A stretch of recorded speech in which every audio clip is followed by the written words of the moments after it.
प्रथमं वक्रतुण्डं च एकदन्तं द्वितीयकम् तृतीयं कृष्णपिङ्गाक्षं गजवक्त्रं चतुर्थकम् लम्बोदरं पंचमं च षष्ठं विकटमेव च सप्तमं विघ्नराजं च धूम्रवर्णं तथाष्टकम्।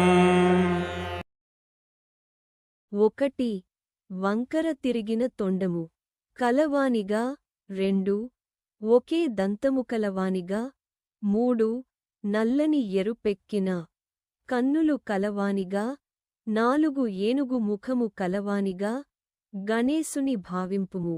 5 పెద్ద ఉదరము కలవానిగాను, 6 శత్రువుల పట్ల క్రూరంగా ప్రవర్తించువానిగా, 7 విఘ్నములను తొలగించువానిగా, 8 పొగవంటి తెల్లని శరీరకాంతి కలవానిగా విఘ్నేశ్వరుని భావింపుము.